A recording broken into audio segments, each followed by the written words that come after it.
Hello friends, welcome back to another video. Iten 29 schedule chule mi tam ta hin voter ID kiman sa ji wena ipar su ai koi na wa ki hai milo kiman sa tam ta ji kiman sa ten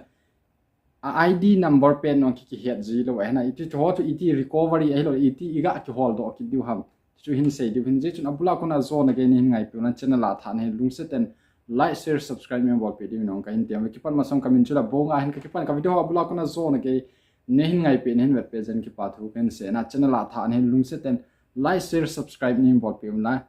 Facebook akona na vet na lungse ten nehin follow divin kain tem ve direct panutin chai live a kain pe den kain pe masa ka se nom chula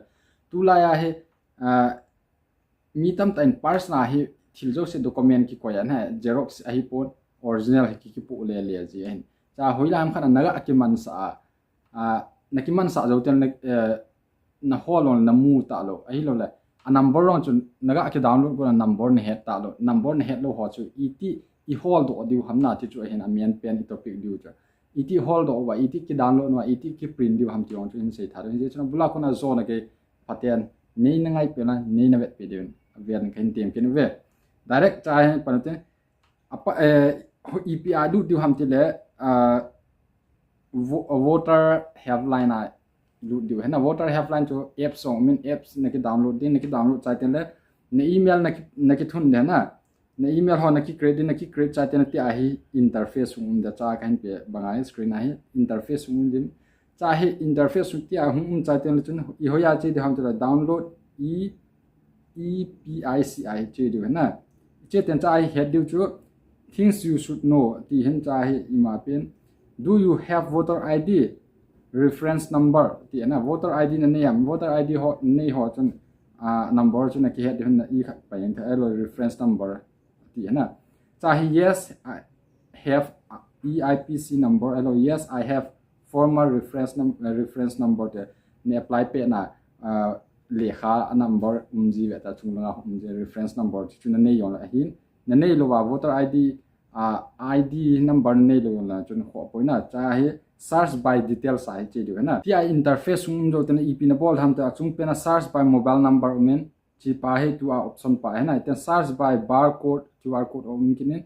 QR code na kona bol the search by details umen search by details ana lu din cha ep na bol ham ti le ama sa pe na namin chu na ki het di hin namin chu na ki su de na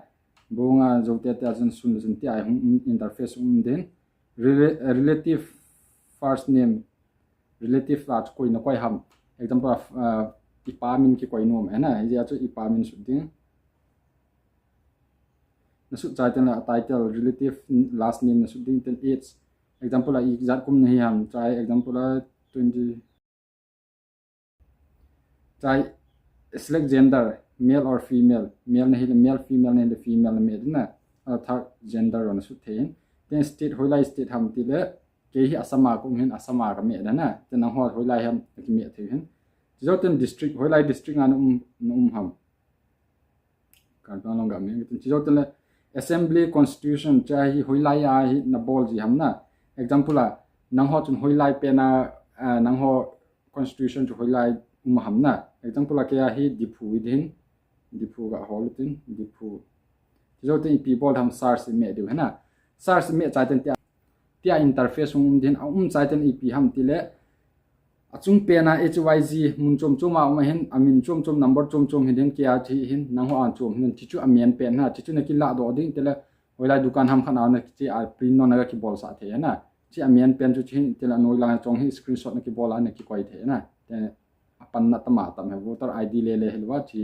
cha ko na ima bol the na chu kain he sa ki pa na block ko na zone ke nehin vet pe na phat chom pe lung set and like share subscribe nim bol pe devin kain tem ve Keep